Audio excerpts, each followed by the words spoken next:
Time. Rise and shine, it's a brand new day. Ken can take the stage, ready to play. Weekdays at 10, the cars and the scene. Coffee in hand, they're living the dream. Aggression in the voice, got the whole town awake. Bringing fire to the mic, make no mistake. Shows in the corner, spitting out facts. Dropping truth bombs, ain't holding back. Ken in the morning, feel the heat. From 10 a.m. CST, can take a seat. Live and loud, they're breaking the mind. Ken and the bold. Light up your speakers, crank up the sound. They're talking about life upside down. Opinions exploding like a sonic blast. In the studio, they're built to last. With passion and grit, they engage and ignite. Every single week, their foes can't fight. From sports to politics, This is a Huddle Sports Network broadcast. You can find us on Roku TV, Amazon Fire TV, Facebook, and of course YouTube. Get all your NFL news here first. Good morning. Welcome to another holiday weekend edition of Ken and Ken. Yeah, everyone's off work today. It's one of those days as we start sharing this thing out to all the Twitters. We got a special guest, of course. We got Big Hoss in the house from Louisiana. Good morning, Hoss. Morning, fellas. Good to be back. I'm loaded for the day, and I'm off. I said I was going to come back for Labor Day because I was guaranteed that would probably be my next off day for a while on the weekday. There we go. Of course, we got our very own Timu, Joe Rogan. Joseph, how you doing this morning, Joe? What's going on, guys? And of course, the happiest man on the planet last week because he got not just last week. Still, I swear to God, my old lady is so tired of hearing me say that Micah Parsons is a Packer that she just might leave me in the next week. Oh, God. Oh, well, you'll have Micah Parsons. Yeah, there you go, Sarah. There's a voice I haven't heard in a minute as I'm forwarding this thing out. Good morning, Sarah. How you doing up there in Minnesota today? Good morning, everyone. I am enjoying my Labor Day. Yeah, you actually are a laborer now, so you actually get today off legally. Yep. Versus the rest of us who don't work. So I don't know if we still legally get it. Every day is Labor Day for you guys. Yeah, there you go, Sarah. Every day is Labor Day for me. There we go. So look we covered the Micah Parsons trade probably ad nauseum. However, we got two folks who weren't here last week, and I want to kind of get their take as I keep sending this out to all the different Twitterverses. So, and of course, with Hoss not being in the division. So, Hoss, what do you think of the Cowgirls trading Micah Parsons to the Cheeseheads there for Kenny Clark and 2 firsts? For the ones crying on social media, it's just the hormones kicked in for me. Because anytime the Cowboys fans cry on the internet, it's music to my ear hair. When Micah Parsons went to the Packers, I was like, Jerry Jones is slowly crumbling this franchise to the ground. And all I'm seeing every day, we need a new GM. We need a new owner. Get Jerry Jones out. Like, he's already getting death threats. They are like sending him shit messages. I'm surprised he didn't have a shoebox full of shit on his desk. I swear to God, I just thought of that when you said that. Because if you've not saw the Cowboys documentary on Netflix, now we know how he rose. He's a gangster. Yeah. No, he is. I mean, he don't play, man. He you know what? Jerry marches to his own drum, and if you don't like his drum, he says, fuck you, I don't care. If he could run a football team the right way, he'd be the baddest motherfucker on the planet, but it's hard to compare him from one tough guy with a dumbass combined. I mean, I'm going to have to think hard on that one to compare two guys like that to Jerry Jones. Hey, good morning, Mitch. And hey, hey, Ken, when Eric gets here, let him know Big Blue is now part of the show. We are sending to Giants Twitter this morning for the first time. Sarah, what do you think of the trade? I mean, I understand it. I just don't understand why they did it at this time. And I don't understand how you send the guy, your best player, to the team that keeps whooping your ass. Like, that shit makes no sense. I Like, seriously, why wouldn't you send him to the fucking Panthers where he's never gonna be able to win a championship and you're gonna get fucking high picks? Like, what a fucking dumbass. So here's. I mean, I get that. See, I made some of the same arguments, Sarah. Like, why would he ever send the Green Bay when Green Bay just whoops that ass in the playoffs every year? So, and you're going to see him again, obviously, over the next 3 or 4 years. However, as we broke down the trade last week, what it does for Green Bay, what it doesn't do for Green Bay on a couple different shows.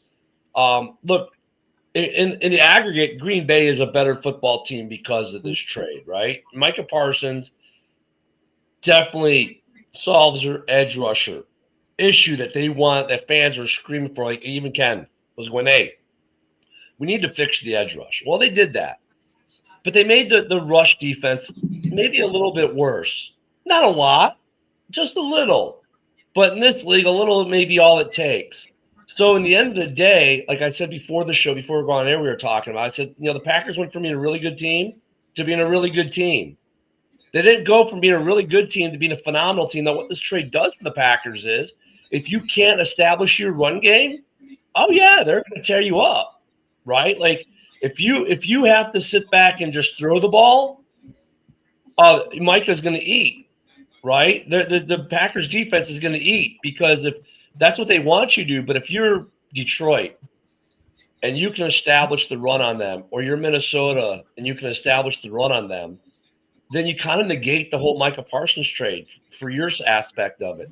Now, if you're Carolina and you can't establish a run game, well, that quarterback is gonna get killed all day by Micah Parsons. I think for the teams that are going to try to run the ball down Green Bay's throat, that's when you're going to get the packages instead of having Micah as a defensive end, is have him as a linebacker. I think, with this trade, yes, I think it's gonna help you. But the teams that have good O lines that can neutralize Micah, I think it's gonna be not much of a difference. Well, that's kind of like what I was saying. It's like they went from being a good team to being a good team. And I mean, it's not and I'm not saying that in a negative way. You know what I'm saying? Because they did get better. Right now, how Vegas, of course, immediately Vegas changes the odds for the division. Okay, cool. If you asked me before the trade who wins the division, I tell you flip the quarter. Who's going to be in the basement? I tell you flip the quarter. That's just how good the NFC North is overall with this arms race that's been going on there. If you ask me today the same question, I give you the exact same answer: flip a freaking quarter. The one thing this trade does do, Ken, before I go. The other thing this trade does do, it really puts a little bit more pressure on Jordan Love to prove he's worth the $55 million, because now it can't be like, well, the defense, dude, you got Micah Parsons. What do you mean the defense? So he's going to have to perform better offensively. That Packers offense needs to perform better this year, because now if they don't win, then they're going to say, well, look, it's not the defense. We fixed that. Whether that's a good argument for people to make or not, that's the argument they're going to make, right? So it puts the onus on Love to be a better quarterback this year. I think that move also helps weaken the Lions, because now they've got to pay Hutchinson even more than the 47. Yeah. And then Richard Sherman, who absolutely hates the Packers and takes any chance he can to take a dig at them, came out and said how much he loves this move and how that this put Green Bay as a legit Super Bowl contender this year. I don't know. What do you think, Hoss? I mean, it'll boost their defense up more, but it could put them in a deeper playoff run, which I already had the Packers going to the playoffs, but not as a division champ. But maybe this could reverse that. That could make the Lions matchup more intriguing to watch, with Micah Parsons trying to go after a Jared Goff or whatnot. Yeah, well, welcome to the NFC North there, Kevin. This is an arms race if you haven't been paying attention with these 4 teams in the North. Like I don't know. I guess I don't really understand that. That it makes you guys Super Bowl contenders because you still have holes in your defense. You don't. I mean, your corners. You don't have like corners, and so like I said, when you play teams that have good offensive lines that can neutralize Micah, they're going to torch your secondary. Yeah, The but I thing mean, is Green Bay was already a top 6 defense without him, and now adding him in had massive. It yeah, brings but hold on, But I Ken. don't think it. Well, hold on, Sarah. Hold on, but Ken, you lost Kenny Clark. You lost your other best run stopper. So it's not like you just added Micah on top of what was. You guys went back. You went so.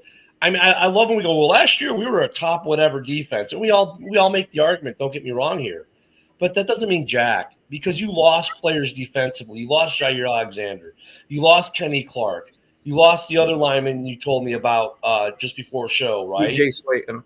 Right, Slayton. So you lost some guys too that made you part of that defense, being top 6. Like I You gotta think your think if they let Slayton walk out of the building, that they at least have some form of game plan to back. Okay, so you have an unknown quantity going in there, though. That's not him. So you can't Like- just assume that the production's going to be the same. Because if that were the truth, then guess what? The Pats would have won 20 Super Bowls in a row. like I think your defense would have been more stout if you guys hadn't given up Ken Clark and you gave up like Van Ness or something. You know? Well, the word on the street is Jerry wanted Kenny Clark, and that's why he actually made the trade with the Packers. Mhm. Yeah, but Jerry doesn't make fucking any sense. You trade a 26-year-old going to his prime for a freaking 30-year-old that's like going out of his prime. Like, Well, no, it does make sense, Sarah. If you go back to what was said earlier, if they're going to try to tear it down and rebuild, look, you don't have to keep Kenny Clark that long. yeah, then why did you pay Dak $60 million if you're gonna rebuild? Why did you pay? No, because Jerry Jones had come out and said that he expected to win a Super Bowl last year by paying Dak that money. And because I'm telling you Jerry's exact words here.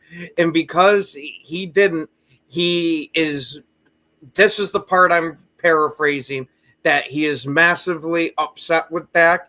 And there's a lot of speculation around the league and with analysts that he's looking to move on from Dak after this year. So Haas, I mean, obviously, like me, you're down here in the region. We get nothing but Saints and Cowboys news here. Texans too. Well, for me, I don't know about you. Yeah, I get more Saints than I do Cowboys. Being on the east side, the east side of it versus you on the west. What about like Falcons or Jags or something? Where you at? No, Pensacola is Saints dominated in the news because we're closer. Okay. But what do you hear? What do you think? Like, I see a lot of similarities between the two teams right now in certain ways. I mean, I think both teams could possibly be sellers at the trade deadline now. Like, I really think that more of the Cowboys than I did before this trade, because it seems like they might need to start shedding some payroll and look to do some kind of rebuild of some sort, and maybe not complete rebuild, but at least a partial rebuild. Nah, Jerry sold Cowboys fans on Kenny Clark and stopping the run. That I've heard Cowboys fans say they are now a much better team without Micah, and they're gonna go win the division and I've be heard like that 12-5. too, Sarah, but I want to get Haas, who lives like in the area where he gets a lot of this news dump. Where he lives, it's nothing but Saints and Cowboys news. Oh yeah, it's like back and forth. Like they'll hop on one and then hop on the other. So do you think they're more of a seller? Are you talking I don't about think Dallas? Yeah. They're gonna make it. If it's not right now, they're gonna make it. What is it now? Like it's in the billions right now. What's it like? It's 6 billion or somewhere between 3 to 6 billion. I wouldn't No, see I it going up think, like, anymore. I think Ken's talking about like they're gonna be sellers at the trade deadline. Trade Right? deadline, yeah. Oh yeah, there'll be someone critiquing to buy that team. Like watch it be.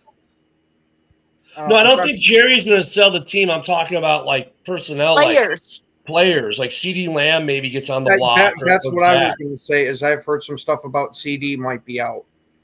I mean, I would get out of that shit show. Like, you see how it's being run. You have no chance to win there because he's gonna fucking do something crazy and then go trade a good player because he's mad. Like, how the hell are you supposed to win when your GM is that unstable? If I had to say, I'm gonna pick maybe I'm gonna say about 3 to 5. I think like that. Like CeeDee Lamb is one. If I had to name 2 more to 4 more people, maybe like maybe George Pickens, maybe like a Damone Clark. I don't know about that Prescott. Maybe Javonte Williams would be another one. Yeah, but see, it doesn't make sense that they're sellers because yesterday they just gave a big ass contract to their corner that broke his foot that didn't even play last year. So Hey, good morning, Eric. And Eric, just so you know, we now send the big blue on Twitter. they have no direction. Eric, I think you're winning that bet because now you have 2 more wins to count towards your win total. Those 2 against the Cowboys. See, I think that's a weird thing about the Cowboys is like we all look at the Cowboys, and Ken, this is why you can understand why I said about the hype train with Dallas. Dallas, like the way they pay people and hype people. That's why there's some people out there on Micah saying, okay, like I think Micah's legitimately a good player. But I think there's a little that Dallas overhype that comes with it. So it's gonna be interesting to see how he actually does in Green Bay. What's up there, Joe? I was just laughing at Motown Mitch's comment. Yeah, he's got some weird fascination with Brokeback Mountain. Must be that movie that plays on repeat when he sleeps at night. Oh, Kevin. I have I got a backstory about that. Like, but it's not. I'm not. I don't know if you remember your classic WWE superstars, but Snitsky, it wasn't my fault. Why are you thanking me? You know, there's to me, I think the Packers got better, and I think that people are looking at it sort of in a vacuum. They're looking only at Micah Parsons, and they're not looking at the effects of Micah Parsons. Like, Micah Parsons is a really good pass rusher, right? Yep. But let's be honest, he's the best pass rusher on that team by far. So anybody who thinks that he's not going to be getting double and triple teamed all season is crazy. But what that does do is Rashawn Gary is going to be one-on-one all season. And so I'm not looking for Micah to have a 15-sack season. Right. I'm looking at Rashawn Gary at having a 15-sack season. And Joe, it makes their linebacking core a little bit better. And this is where I was going to go too. Like Ken, you mentioned earlier, like, well, what if a team decides to just run the ball? Like, this is any smart person is going to like have that thought, right? Like, well, okay, they got bookend defensive ends, and they just lost their stud defensive tackle. Let's just run the ball right up the middle on them, right? Well, the thing is, now I think Micah opens up possibilities for them with the blitz game, like blitzing their linebackers and the A gaps and things like that. Like, I think that there's all kinds of interesting possibilities that you can do having Micah, the threat of Micah, right? Like, I think Green Bay, I don't know what their blitz percentage is. I don't know how often they blitz, but it wouldn't surprise me if they up their blitz percentage this year having Micah. Like, I think that there's tweaks to that defense that can be made to compensate for if a team tries to run the ball like that. Well, you know, week one, look, here's the thing. I hate that they play the Lions week one because the Lions are a good test for them with the running game, right? But unfortunately, it's week one. So, like, Micah will be playing, obviously, but he's not going to be fully integrated yet, right? I hate that you get these division games in a way so early. I like that we get them so early versus having all of them at the end like last year. But, like, in this situation, Micah's not fully integrated yet, so there'll be a good test with Detroit, who's got the best running back room in the division probably, to see how they do. Now, they've got some offensive line issues, though. They have 2 new starters on the offensive line, but they still got 2 super talented running backs. It should be a great game. I don't want to undersell Micah, but I don't want to oversell Micah either. Like, he makes Green Bay better, no doubt, right? He makes them better, but he doesn't make them infallible. He doesn't make them unbeatable, like some Packer fans in this chat seem to think. I mean, because look, if that were the case, Max Crosby would have the Raiders 17-0 every year, right?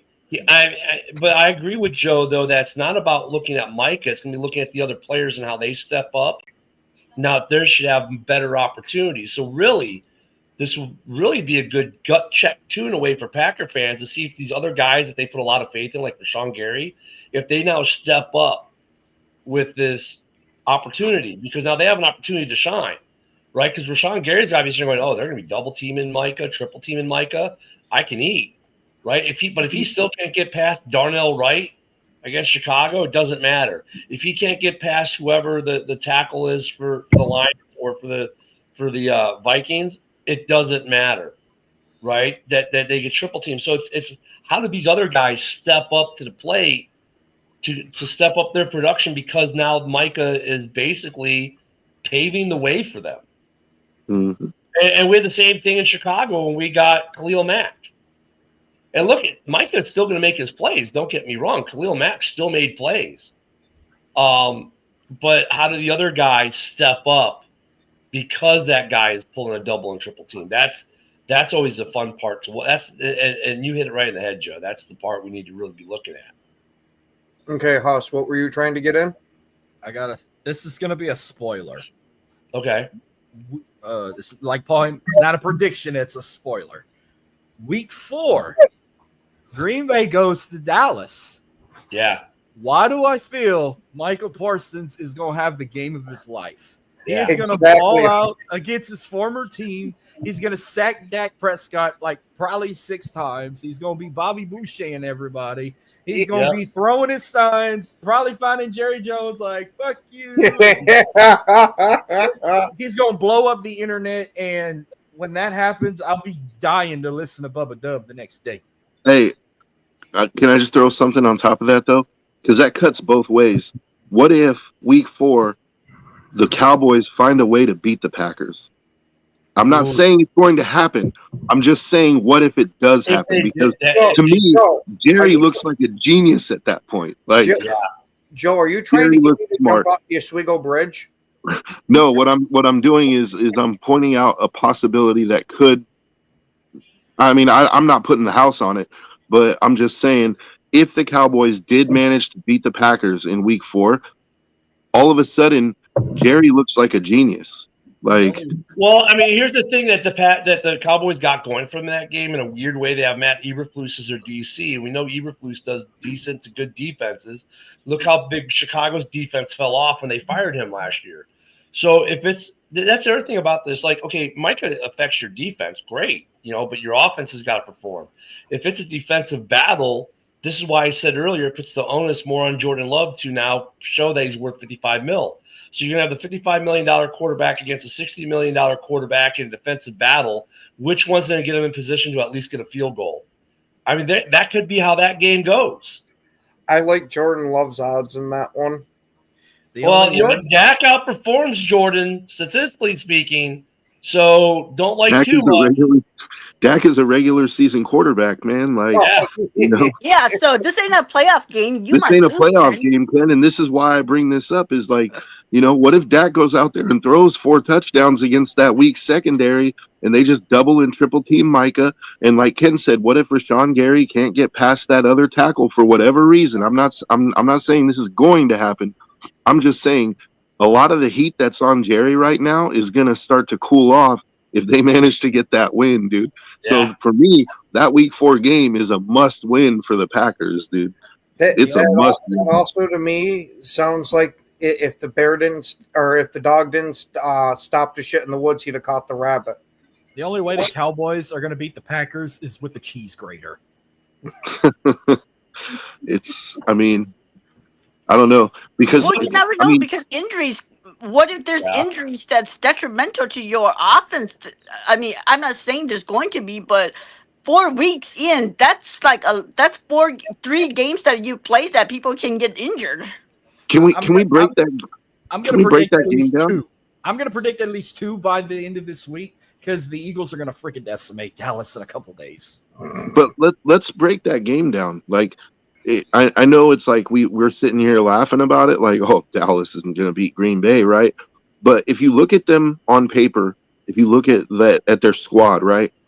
Quarterback, I mean, Dak's a regular season quarterback, and as Ken said, he outperforms Jordan Love statistically, right? The cornerbacks, the defensive backs for Green Bay are less than stellar. Dallas, on the other hand, they just signed Bland, right? Like, he should be back healthy. They might have the edge in the defensive backs, or at least the cornerbacks, because McKinney, I think is better than. Say I'll give you with corners as defensive backs as a whole. Yeah. Okay. So wide receiver, like, I don't think the Packers have anyone that's as good as CeeDee Lamb. Just being honest, like, and they don't have anybody that can cover CeeDee Lamb unless they're going to just basically try to one-on-one him with McKinney the whole game, or double team him with McKinney the whole game. That's what I think you're going to see more is the bracket coverage. Right. And then you still have Pickens, which, I mean, he's not like a world beater, but he's not dog shit. Pickens can be. He can be. He has his moments. Yeah, but isn't Pickens also going to miss time because of PED use? Oh, maybe so. But so this is why I actually, I wanted to break the game down, because I think on paper it's a better matchup than we're giving it credit for, is all I'm saying. And the Cowboys just lost one of their defensive ends, Peyton Turner, for at least 4 games of the season with broken ribs. Ooh. So that defensive line took another hit. So offensive lines, like Green Bay has a good offensive line. We know that. What about Dallas's offensive line? Maybe. I'm asking. I honestly don't know. No. That's what I'm saying is. No, their offensive line has weakened because they lost Martin. They have a rookie on one of the sides and whatnot. So I don't think it's as strong as Green Bay's. Pickens does not have any kind of suspension looming. Yeah, so you got Pickens and you got CeeDee Lamb to deal with. Then you got who's the Cowboys running back? Oh, wait a minute. Golden is better than CeeDee Lamb. You talking about the video game? Yes. Whoa. What? Who's better than CeeDee Lamb? Matthew Golden. The rookie. Yeah, okay. Pipe down, Packers fans. That dude is delusional. CeeDee Lamb sounds like some type of lamb chowder we shouldn't eat. Yeah, but dude, come on! Like, he's sitting here saying that their rookie wide receiver is better than CeeDee Lamb. I was gonna say, hey, I love Golden and all, and I think he's gonna be damn good. But CeeDee's got some experience on him, and CeeDee's one of those guys. Hey, Hoss, welcome to our world with dealing with Packer fans. Oh, yeah, that's delusional. Yeah. No, but who's the Cowboys running back? Like, I don't know. The old guy from Denver. What's that running back that used to play for the Eagles and then he went to the Panthers? Miles Sanders. They have a guy. Yeah, Miles Sanders. Yeah. And then they have Javonte Williams too, or who? Yep, Javonte Williams. I think he's their running back 1. So neither one of those guys is as good as Josh Jacobs, but so the Packers have the advantage there.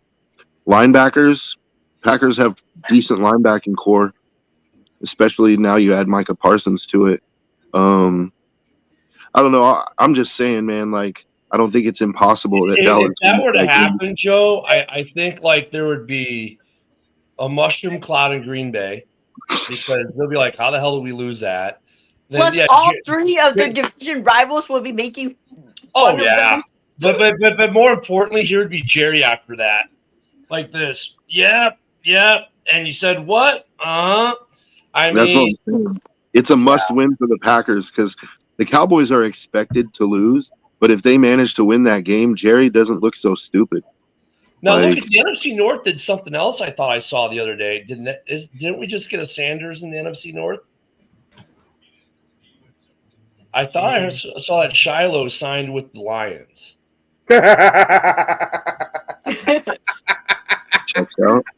Man, I'm absolutely terrified over that signing. I don't know how we're going to be able to compete. Jerry had a CeeDee Lamb. Hoss, I swear to God, if the CD does leave, you need to come back so you can sing that for him. Oh, You might- goodness. I'll hear it. You'll hear it tomorrow night too.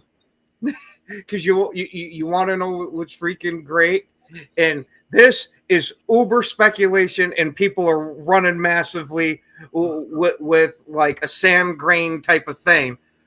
But CD will put on the exact same hoodie that Micah Parsons did when he started to check out for Dallas, and now they're starting to worry, is CD going to check out on him too? I think they're all checked out. Wait, Well, actually, here's the fun part. Thursday night, the NFL season kicks off at 7:20 p.m. in Philadelphia. We're gonna watch a massacre live on TV. And we get to see the Cowgirls. Now, here's the funny thing. We got the Cowgirls after the trade, and we got the Eagles with the 4K curse going. Right? It's the 4K curse for Saquon. 400 curse on top of the Madden curse. He's getting double curse. There you go. So Double both curse. Saquon and Hurts are gonna be hurt. Yeah. What's going to happen is Saquon is going to go to get one of the handoffs from Hurts. He's going to trip. He's going to fall in, knock Hurts' hip out, and tear his ACL when he falls. And then Friday, in a game where the Packers cried that they didn't like the grass because their equipment manager didn't bring the right studs last year because it's winter in Brazil and it gets colder and slicker at night, we get the Chiefs at the Chargers, which Hoss will be paying some attention to with the Chargers there. That's our Thursday and Friday. We got 2 games this week, and guess what? Live bullets. We're no longer in training. These are live rounds this week. We've waited for it. It's here. Maybe we'll still get our trader signing or something that'll make us go, what the heck's going on? But guys, the regular season starts in just a few days. Yeah, but man, these Packer fans in the chat, like they're funny, dude, because they're like, they literally think that there's absolutely zero chance that Green Bay loses that game to Dallas, dude. And I would say 0, but I'm going to put it at a very low. you heard me say I'm not putting the house on it, right? But Packer fans it's definitely a non-zero chance, though. That's all I'm saying, dude. Packer fans have been the best of the worst for so long, they now think they're great. Man, see, like the Packer fans, they in the chat at least. See, Ken, at least you're willing to say like, no, they're not going to zero. win 13 to 15 games. Because you have to think about it. If they somehow find a way to neutralize Micah and Rashawn, your secondary is going to get torched. Mm-hmm. Yeah, but if you find a way to neutralize Micah and Rashawn, that leaves Devontae Wyatt up the middle, who was starting to come on real strong last year.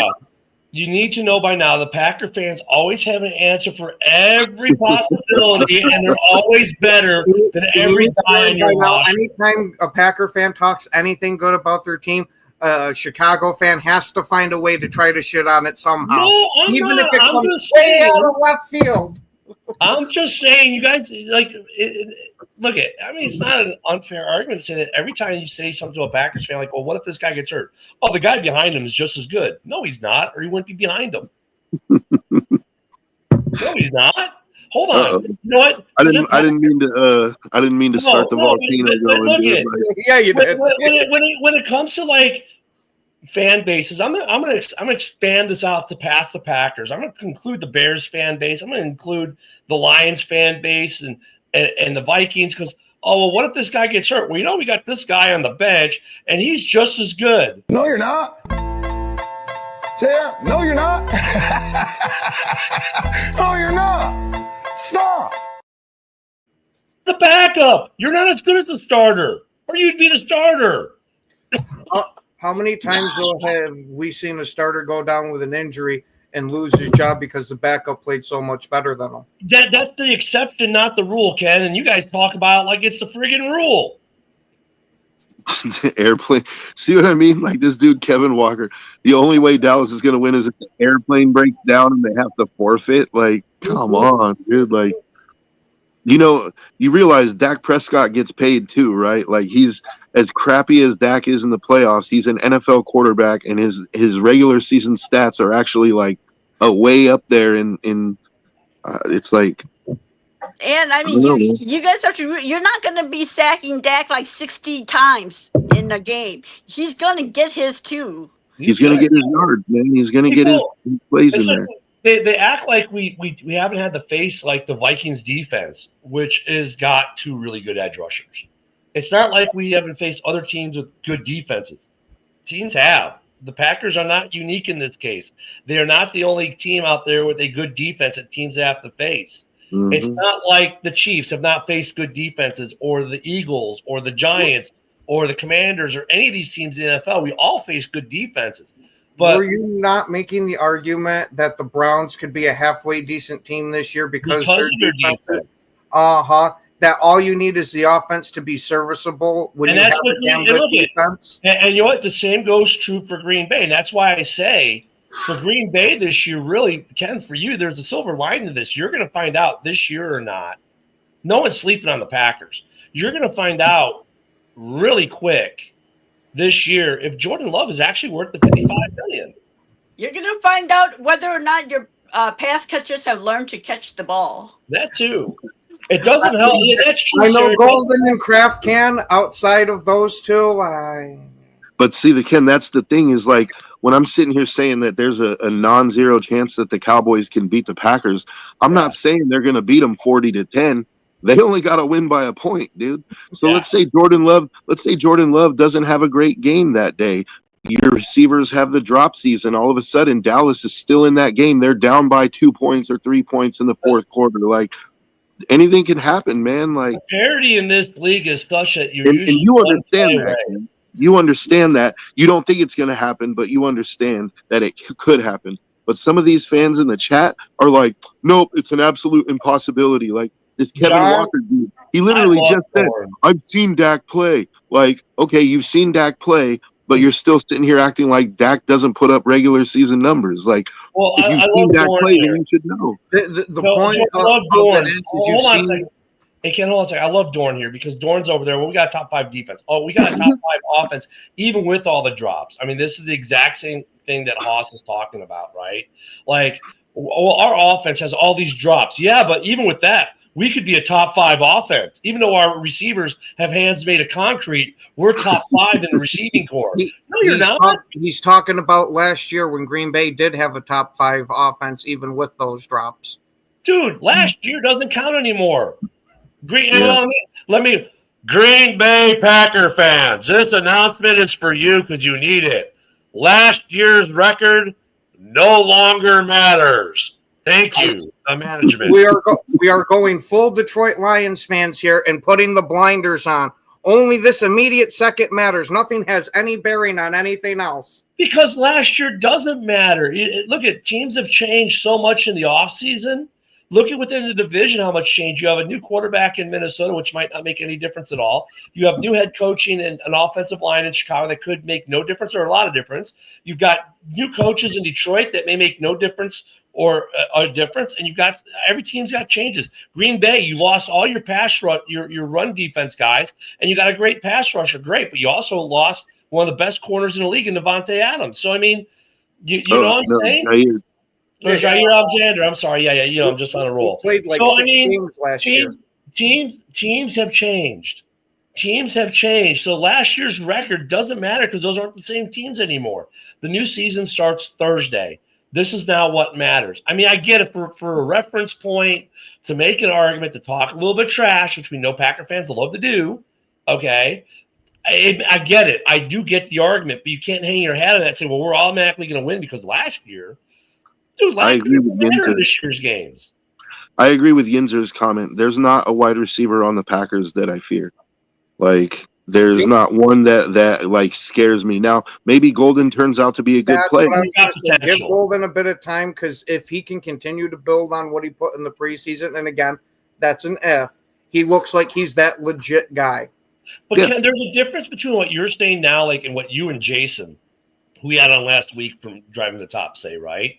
And what other Packer fans say, because according to other Packer fans, Golden's already a legit number 1 receiver that everyone is striking the fear of God into everyone. According to some of them, he's better than CeeDee Lamb already. Yeah. He's never even taken an official NFL snap. So that's all I'm saying is, look, there's not a receiver on the Packers right now that scares me. And the fact that, like, some of these Packer fans are like, I get it. Like, Dak is not he's not my quarterback. He's not who I would want, right? But to sit here and act like he's not a legit regular season threat, like that's the whole knock on Dak, is that he's a regular season quarterback. Like he performs phenomenal in the regular season, and then the second the playoffs start, it's like he forgets how to play football, right? That's the knock on Dak. Yes, but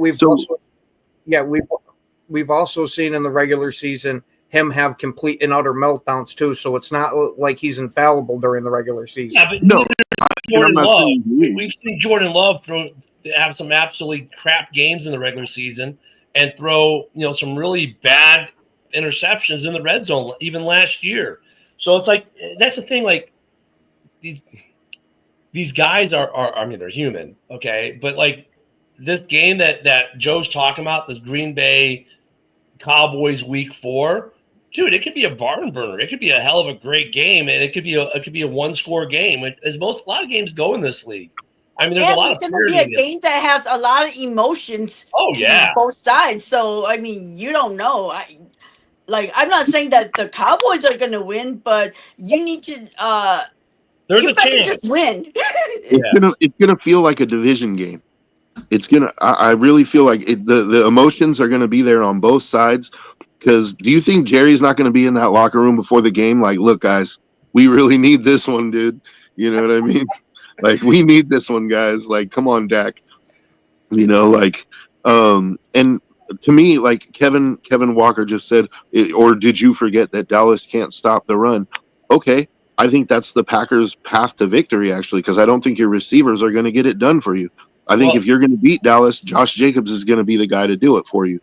But Dallas has weapons too. About that. Here's the fun part about this game too, is I agree with you, Joe. I think that is their path to victory, and who the Packers give them? A guy who stops the run, who got to play against Josh Jacobs in practice every week. So that makes that matchup interesting. Just like the offensive line for Dallas knows Micah. That makes this game even more interesting because their best weapons they just have added to their defenses are known entities or known quantities to the other teams. Mm-hmm. So I don't know if it negates either of those guys or, there's a negation that goes on there, but it definitely is to make that game a lot more interesting. So that's why I would not rule the Packers out to lose that game. I think they should win that game, right? Mm-hmm. But it's not really. It could be a really good game at the same time. If it's within the field goal, you better remember they have a really good kicker, so he can freaking whoop you guys. That's why I'm so glad we have McManus now. Let me go Packer way for you. Let me argue like a Packer fan. Let's not forget the Packers are a team that lost to the Bears, who had just lost a 10-game losing streak and lost by a field goal in Lambeau to a 10-game losing Chicago Bears team last year. So how good are they really? With only part of the starters playing. Oh, here come the excuses. Now here comes the whole thing of, oh my God, Caleb Williams is undefeated in Green Bay and they haven't lost a game in 2025. That is technically true. Thank you for bringing that up. I wasn't going to bring it up. Thank you. Technically, that's true. And Caleb is undefeated at Lambeau. Yeah. I mean, seriously, I can go Packer argument. Well, last year you lost to a team that had lost 10 games in a row and came to your house and beat you. So really, how good are you? 1-5 in the division last year. Well, you'd assume to losing to such a shitty team is going to be a slap in the face and give them a bit of a wake up. That's true. That's true. It should give you a wake up call. That's why you went to Philadelphia and got destroyed like a bunch of Hendon hookers on a bad corner on a Friday night. How did you guys do in the playoffs? Can you remind me? Oh yeah, we did just as well as you did. Didn't win any games in it. You did. You actually made it to the dance. I missed where you were on the card. No, we have the same playoff. We have a better playoff record because you are over. I see the copium flowing hard with Chicago fans. What I'm saying is, you see how that works. So I just put on my Packers hat to argue like a Packers fan. See, it sounded like a Chicago fan's normal arguments to me. No. So look, this trade is definitely shaking things up a little bit in the North. Definitely shake some things up in the football sphere. We do have games this week. We got about 15 minutes left or so. Of course, the fun one to watch is going to be Cowboys-Eagles on Thursday. So I'm sure we're all going to watch that, and we're all going to watch the Chiefs and the Chargers, which should be interesting to see how slow. Because the Chiefs, historically start pretty slow. This should be an interesting game. Other games on Sunday, I want to get to it because we have Haas here. Cardinals at Saints, Haas. What are you thinking for that game? Cardinals by murder. Well, I don't. Right now, they just announced that the first game of the season, they're going to reveal that they're going to play in the gold uniforms they brought back. So now we know what they're going to wear again, possibly an L against the Cardinals. They're the gold jerseys with the black helmet, black pants.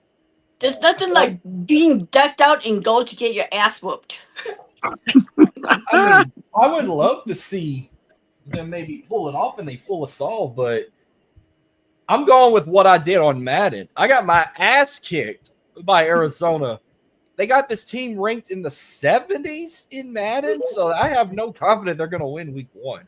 If I couldn't run the ball with Kamara with that shitty line they got, how do I know they're going to win in real life? I was going to say, as a Saints fan, would you prefer tanking this season so you can get the rebuild fully going, or do you want them to still remain competitive? Well, either way, I think they're fucked right now because they can be the worst team in the NFL and get the number 1 pick. They don't want Arch Manning anymore after what happened Saturday.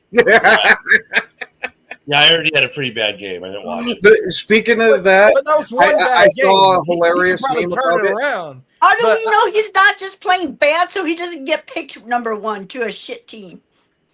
Like, that was just his first start ever. I mean, he had one bad game. Maybe he could change it around, but I'm laughing at all. Heisman hopes are dead. Saints, he's all yours now. And they're like, we don't want him no more. We want Garrett Nussmeier. There's a meme going around where it's Arch Manning and they pull the mask off like in Scooby-Doo and it's Dak's face under it.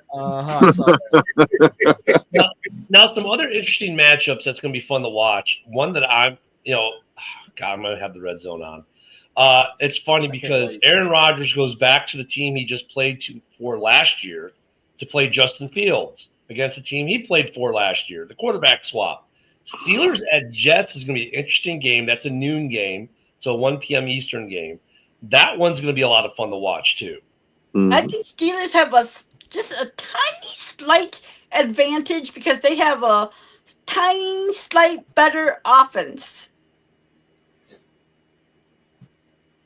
Yeah, I mean, that's going to be a fun one. And we'll see if Justin Fields, He's AG not made- 10. Justin Well, I Fields mean- ain't it. no, Sarah, but I don't know. You missed the arguments maybe a couple weeks ago, but it's funny that AG could have gone after any quarterback he wanted to, and he went after Justin. I'm interested to see why.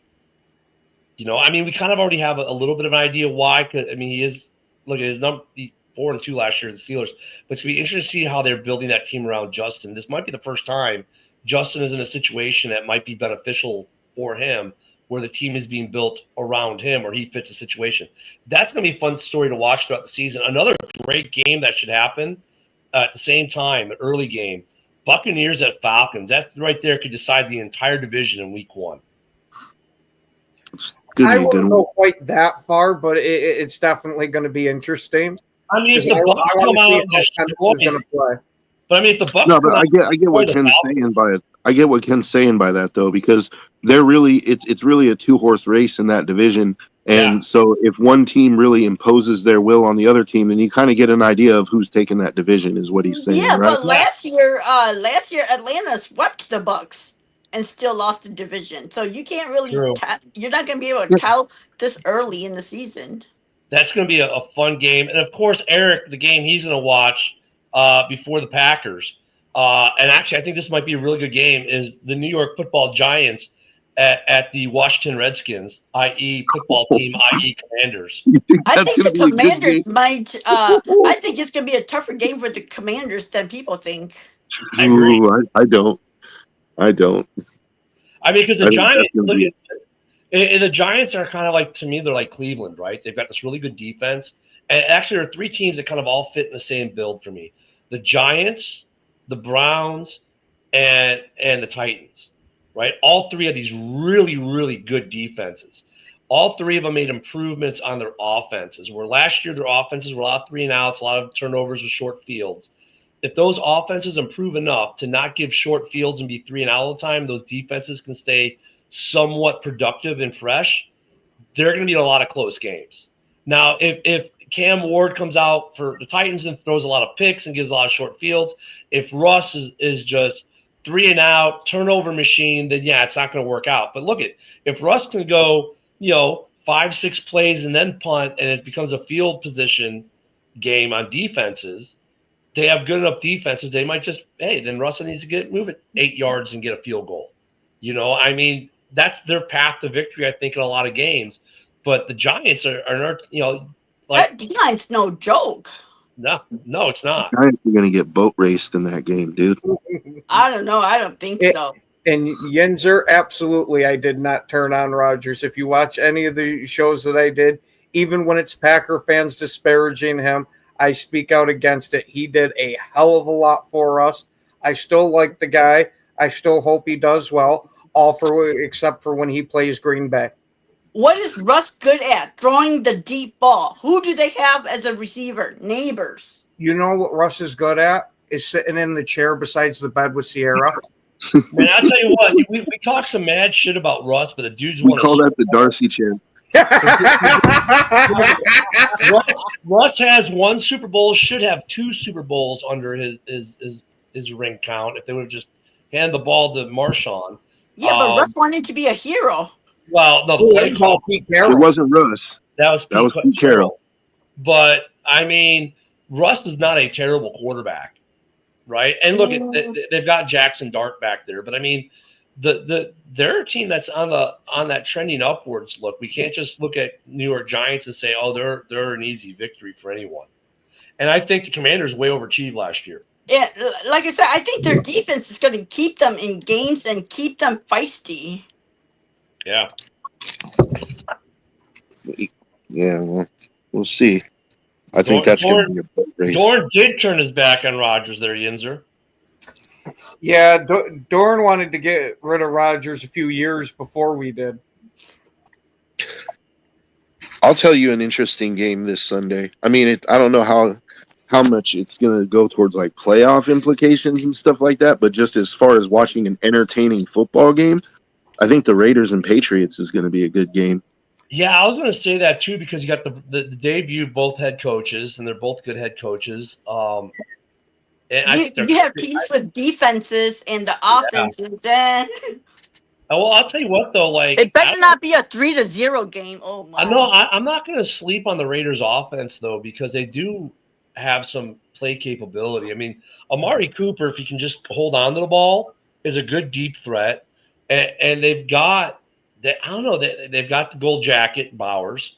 They've got some weapons, man. And Geno is a step up for them on the quarterback. Yeah, because the Patriots don't have anybody that can cover tight ends. So that's the advantage that the Raiders have. That's going to play a major factor. But I think the Patriots' offense is going to be pretty good this year too. Because I expect Drake May to take another step forward. Well, have you seen their O-line? Their O-line is shit. Well, that's the other thing is we get to start to see this year with all these second-year quarterbacks like Drake May and Bo Nix and Penix and all these guys and Caleb and how they take that second year. What do they go forward on? What do they go backwards on? Right? What I think Denver, like I said, last year was another team that overachieved. You had 2 teams last year with rookie quarterbacks that overachieved, right? No one expected either of them to go to the playoffs or do as well. I think they both overachieved to a certain degree. And we have to remember those teams, because they were at the bottom, they got to play last place schedules. This year, they're playing tougher schedules. Yeah, Hoss, what do you think about this whole strength of schedule argument about last place schedules versus first place schedules? What do you think about that argument in general? It could go both ways. Some with the worst schedule have a better chance to improve and get better than they got some that got the worst schedule and still can't win shit. And the same goes with if you're the best team and you got the hardest schedule, that's just better competition for you and it suits your argument. But if you got the weakest schedule, it just makes you look like a cupcake team and you can't compete with competitive teams. I don't know who's got the easiest schedule for the best team in the league. I don't know if they said it's the Bills, but I thought the Bills had a pretty No, tough it's schedule the as well. 49ers. The the NFC West is playing the AFC South and NFC South. If those teams can't beat the AFC South or NFC South, I mean, I don't know. Yeah, I mean, you look at the AFC, the AFC North, the NFC North, the NFC East all have pretty hard schedules, right? This year in the AFC East, don't have the easiest schedules. But I always think it's funny because the difference, let's say, in the division. I love this, especially the division argument. Well, the Lions have a harder schedule than the Packers do because they're playing the first place schedule and the Packers are playing the third place schedule. Dude, the difference in your schedule is usually 2 games. Mhm. It's not a huge difference. You play all the same teams except for 2 or 3.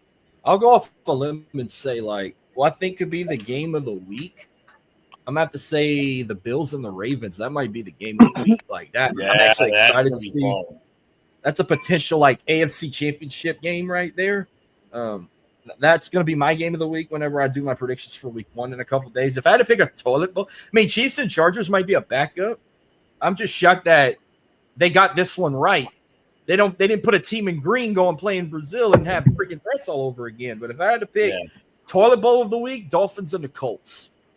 Hey, you know what? That Chiefs-Chargers game might not be as interesting as it would have been a few months ago, though, because Rashawn Slater's out for the season, and that's a huge loss for the Chargers. They just lost their starting blindside tackle.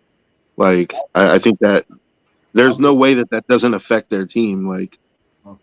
Sadly, I won't be watching. I'll be on. I think we'll see a lot of running. So I won't be able to watch Friday. I'll be on the sidelines Friday. Hey, Big Hoss, to be happy to know I drafted Amari and Hampton yesterday in my fantasy draft. I think we're going to see a lot of him on Friday. I got one more draft left. My last draft I did yesterday, I was graded a B+. Yeah, I think we'll see a lot of. That is. I love the toilet bowl game of the week though, being the Colts game. I mean, Panthers Jaguars though. Panthers Jaguars either going to be a toilet bowl or it's going to be a heck of a fun game to watch because those are 2 teams that could be fun. Yeah, a lot of people are don't know what to make of the Jags or the Panthers. Are they good? Do they suck? And when one of them win, we're still not gonna know. We might not know.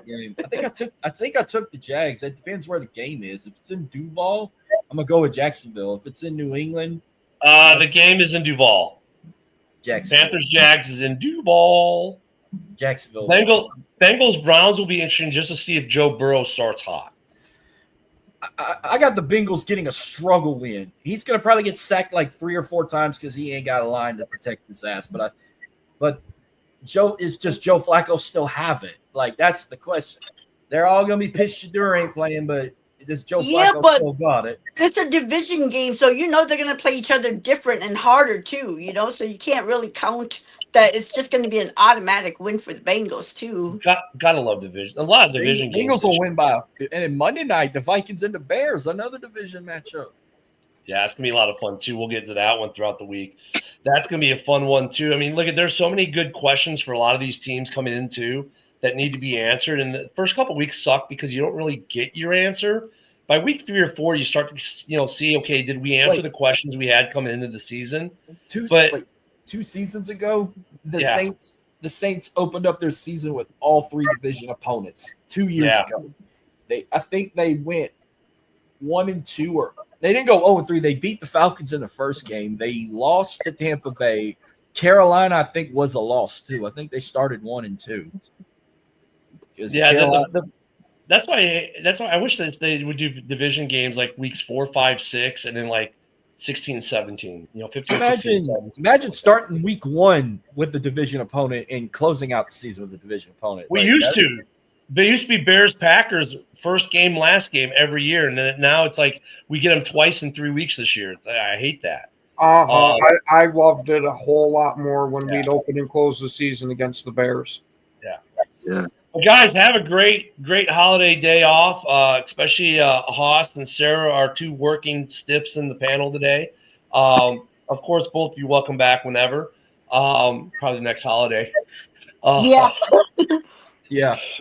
See you Thanksgiving. See you Thanksgiving. I think we got some more holidays before that, Sarah. But yeah, fun conversation today. Of course, we got about 10 seconds left. Thank you everyone for watching, for the comments. Have a great holiday week, and we'll be back here tomorrow to cover more of opening week. Have a great one, everyone. Hold on, Hoss.